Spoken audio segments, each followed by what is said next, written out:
Hello friends.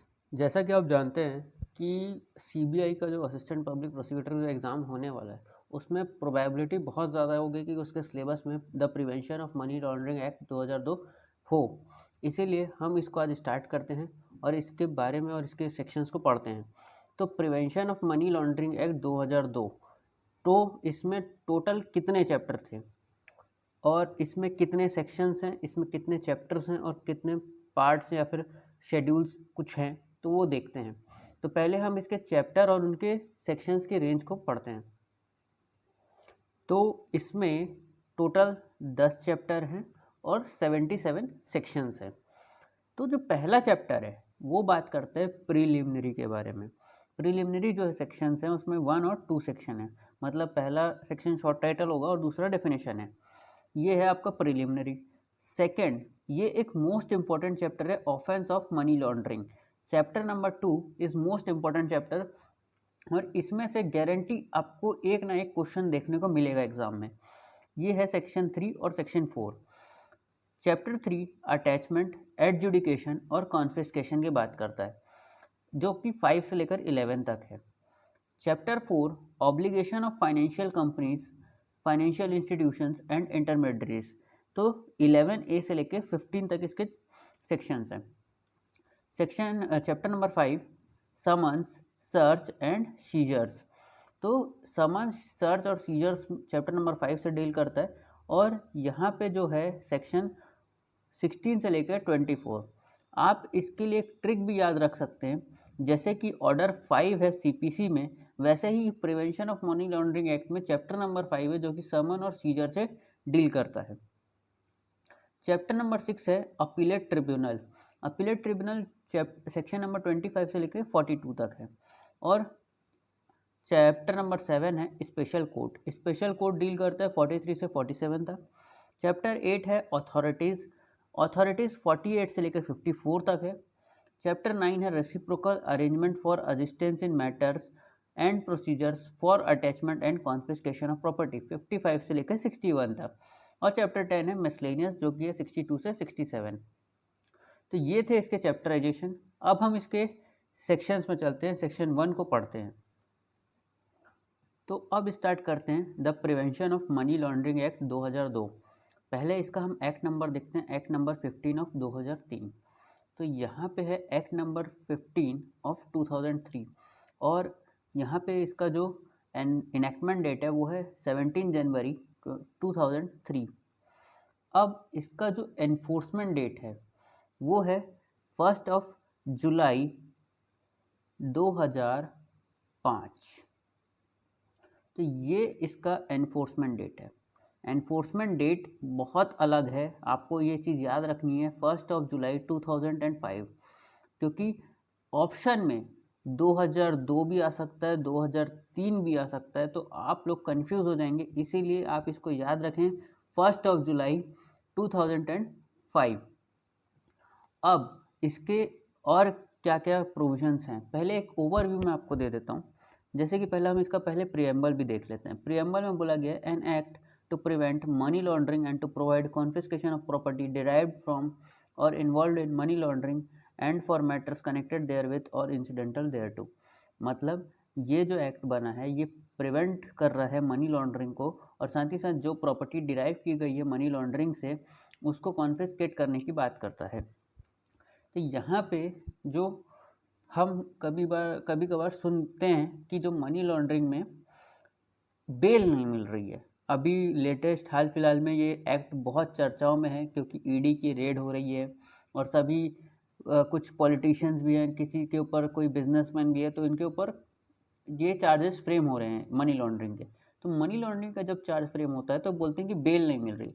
तो क्योंकि ये जो सेक्शन है 45, सेक्शन 45 के हिसाब से जितने भी offences prevention of money laundering act PMLA के अंदर में होंगे, उन सभी ऑफेंसेस में जो ऑफेंसेस हैं वो सारे के सारे कॉग्निजेबल एंड नॉन बेलेबल होंगे।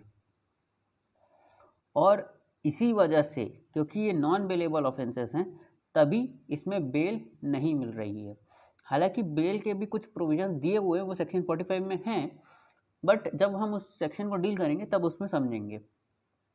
और जब भी आपको अब prevention of money laundering act पढ़ रहे हैं या फिर इसमें से कोई क्वेश्चन आता है, जैसे कि कभी कोई अथॉरिटी या फिर अपॉइंटमेंट या फिर रूल्स बनाने की शक्ति, ये सारे जो पावर्स हैं वो पूरे के पूरे एक्ट में सेंट्रल गवर्नमेंट के पास हैं। मतलब ये एक्ट का जो भी अलग से जो भी कोई पावर है, जो भी रूल बनाने की शक्ति, वो सब सेंट्रल गवर्नमेंट अपने पास रखी हुई है। अब इसके बाद इसका एक लेटेस्ट अमेंडमेंट पूछा जा सकता है आपको कि इसका लेटेस्ट अमेंडमेंट कब हुआ था। तो लेटेस्ट अमेंडमेंट है इसका 2019 में हुआ था और उसकी जो एनफोर्समेंट डेट है वो है 1 अगस्त 2019। तो यहाँ पे ये डेट पूछी जा सकती है, आप इसको याद रखें। अब आते हैं हम इसके सेक्शन 1 में। Chapter 1 preliminary. जैसे कि हमने इसमें अभी चैप्टराइजेशन में देखा था, इसमें सेक्शन नंबर 1 और सेक्शन नंबर 2 आते हैं। Short title, extent and commencement. तो इस एक्ट का नाम क्या है? Prevention of money laundering act 2002। इसका एनफोर्समेंट होता है होल ऑफ इंडिया में और इसका एनफोर्समेंट जैसा कि अभी मैंने बताया 1 जुलाई 2005 है। और उसके बाद हम आते हैं चैप्टर सेक्शन नंबर 2 जो कि डील करता है डेफिनेशन से। सेक्शन 2 में बताया गया डेफिनेशन। डेफिनेशन में पहला है एडजुडिकेटिंग अथॉरिटी। मेरे हिसाब से आपको पहले पूरा एक्ट कवर कर लेना चाहिए, उसके बाद डेफिनेशंस पढ़ना चाहिए। बट क्योंकि मुझे वीडियो में लाइन बाय लाइन चलना है तो मैं इसको as it is line by line लेकर जा रहा हूँ। बट आपके पास ये ऑप्शन होगा कि आपके पास सारे वीडियोज़ अवेलेबल होंगे, तो आप पहले दूसरे सेक्शंस को पढ़ लीजिएगा, उसके बाद डेफिनेशंस पढ़ेंगे तो डेफिनेशन आपको ईजिली समझ में आ जाएगी। उसको सिर्फ आपको याद करना पड़ेगा, क्योंकि जहाँ आपके मेन प्रोविजंस क्लियर होगा उसका डेफिनेशन आपको याद करने में ज़्यादा दिक्कत नहीं आएगी। तो तब भी हम डेफिनेशन से स्टार्ट करते हैं और इसमें जो 2A बोलता है वो है एडजुडिकेटिंग अथॉरिटी के बारे में। एडजुडिकेटिंग अथॉरिटी जो कि अपॉइंट होती है सेक्शन 6 क्लॉज 1 में।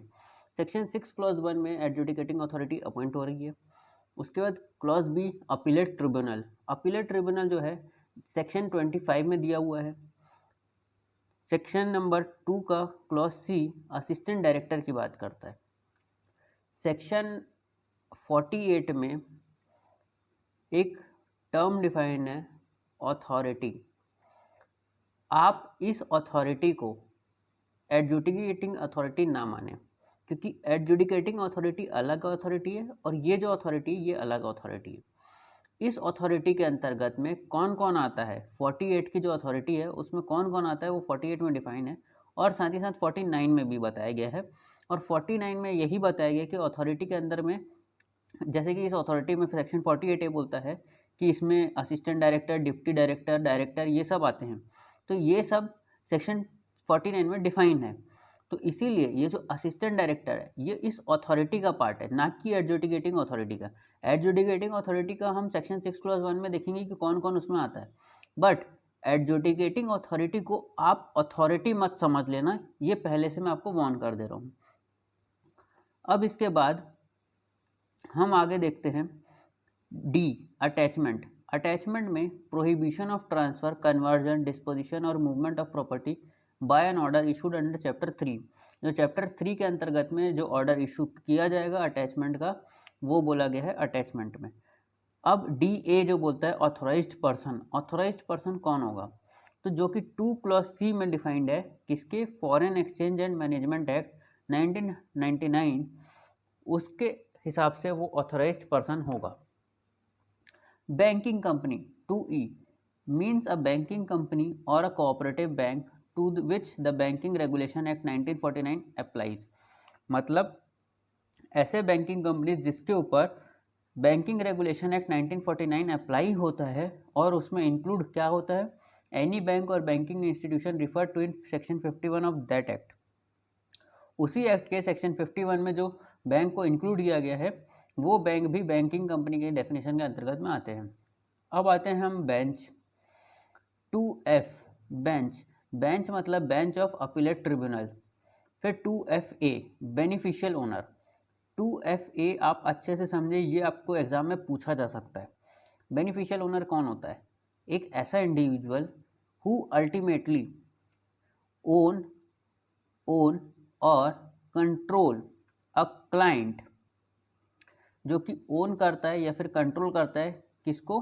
क्लाइंट को, ऑफ अ रिपोर्टिंग एंटिटी और द पर्सन ऑन whom, यहाँ पे और वर्ड यूज़ किया गया है, मतलब client of a reporting entity और ऐसा पर्सन जिसके बिहाफ में transaction is being conducted and include a person who exercises ultimate effective control over a juridical person.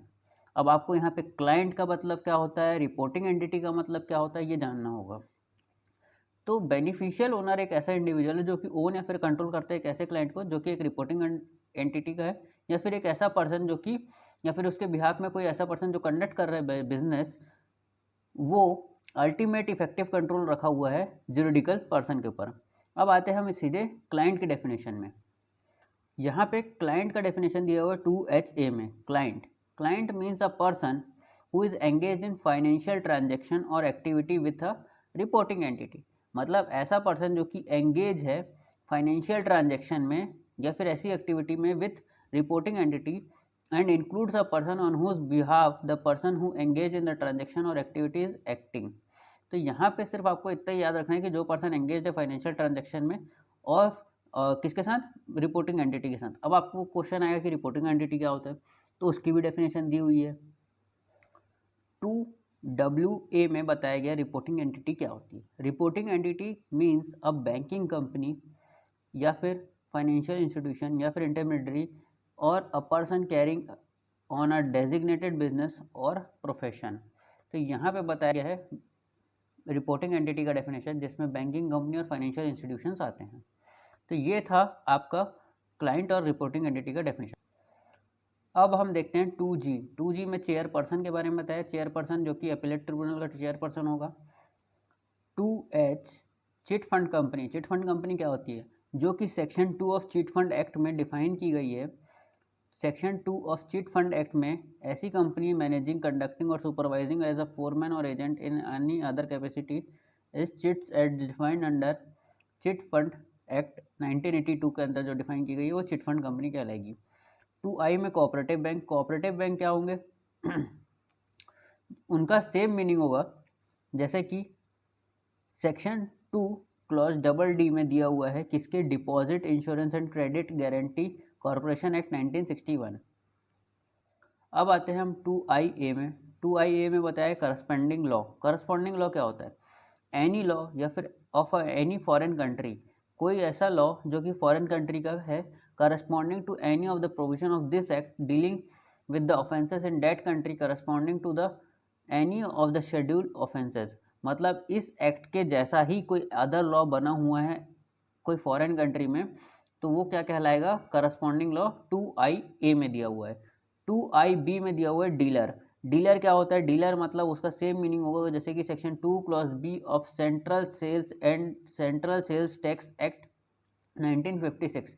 इसमें जितनी भी डेफिनेशंस हैं कहीं ना कहीं पे डिफाइंड है और उन्हीं का एक यहाँ पे वर्णन या फिर इसको डिस्क्राइब करके लिख दिया गया है कि ये उस एक्ट में इस सेक्शन में है तो इसका सेम मीनिंग माना जाएगा। तो जो PMLA है ये सिर्फ अकेले में एक एक्ट नहीं है, ये और भी दूसरों एक्ट के साथ कनेक्टेड होता है इसकी डेफिनेशन के थ्रू। अब 2J में आते हैं तो डिप्टी डायरेक्टर कौन होगा। Deputy director means a director appointed under clause 1 of section 49। Section 2 के में बताया डायरेक्टर और एडिशनल डायरेक्टर, जॉइंट डायरेक्टर का मतलब जो कि सेक्शन 49 क्लॉज 1 में, जैसे कि मैंने आपको बताया था सेक्शन 48 में एक अथॉरिटी वर्ड डिफाइंड है, उसी के बाद सेक्शन 49 में वो अथॉरिटी में जो लोग आते हैं उनकी डेफिनेशन दी हुई है, तो वही डिफाइन किया गया है सेक्शन 49(1) में।